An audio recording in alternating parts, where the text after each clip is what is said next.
World health organisation यह संस्था जो विश्व के देशों के स्वास्थ्य संबंधी समस्याओं पर आपसी सहयोग और मानव विकसित करने की संस्था है, जिसका उद्देश्य संसार के लोगों के स्वास्थ्य का स्तर ऊंचा करना है। लेकिन इस बार जो इस संस्था की ओर से हुआ, या फिर यूं कहे कि जो इस संस्था के साथ हुआ, वो हैरानी वाली बात है।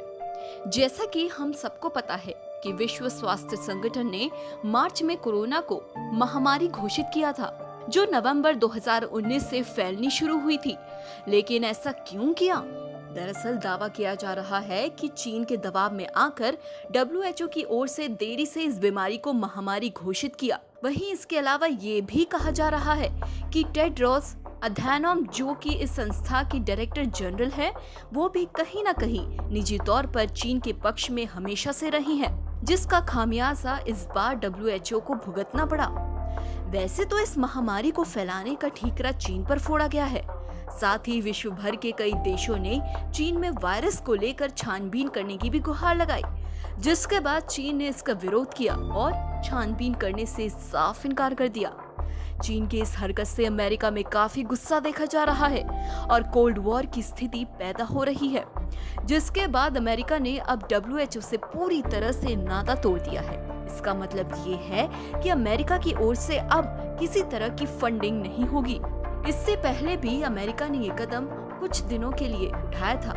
कहा जाता है कि WHO की सबसे ज्यादा फंडिंग अमेरिका से ही होती है।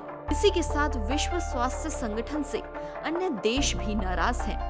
बता दें कि ऐसा पहली बार नहीं हुआ जब इस संस्था पर आरोपों का पहाड़ टूट पड़ा है। पहले भी कई बार WHO सवालों के कटघरे में खड़ा हुआ।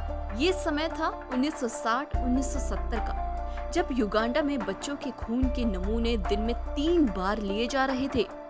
ये शोध स्थानीय बीमारी को लेकर किया गया, जिसकी वजह से बच्चों में मोनोन्यूक्लियोसिस होने का खतरा बढ़ जाता है। मगर इस दौरान आरोप लगे कि शोध पोलियो वैक्सीन दे रही हैं और उनकी एंटीबॉडी का अध्ययन कर रहे हैं। इस दौरान करीब 45,000 बच्चों पर ये टेस्ट हुए। वहीं दूसरी ओर डॉक्टर हिलेरी कॉपरवस्की नाम के शख्स पर यह आरोप लगे कि उन्हें HIV और इबोला पर अध्ययन करने के दौरान अफ्रीकी नागरिकों को संक्रमित किया। नकली पोलियो की वैक्सीन के बहाने डॉक्टर हिलेरी ने ऐसा किया। एक अनुमान के मुताबिक 1954 से 57 के बीच लाखों अफ्रीकियों को संक्रमित किया गया। हालांकि इस तथ्य का खंडन किया जाता रहा, मगर साथ ही ये भी माना गया कि WHO को शुरुआत से ही इस बारे में जानकारी थी। वही तीसरी बार तब आरोप लगे जब पश्चिम अफ्रीका में 2014 के दौरान इबोला वायरस ने जानलेवा रूप धारण कर लिया।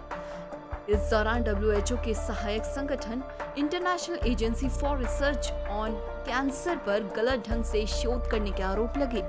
इसके अलावा राजनीति से प्रेरित होने को लेकर भी संगठन की आलोचना हुई। ब्रिटेन के विज्ञान पत्रकार एंड यंग ने एजेंसी की आलोचना करते हुए लोगों को गुमराह करने के आरोप भी लगाए। ये सब देखने के बाद पता चलता है कि कितनी दफा WHO को अपने खिलाफ आलोचना झेलनी पड़ी। लेकिन अगर WHO की हरकत यही रही तो ऐसा ही कुछ आगे भी देखने को मिलने की संभावना जताई जा रही है। वर्ल्ड फीड के लिए दीपाली की रिपोर्ट।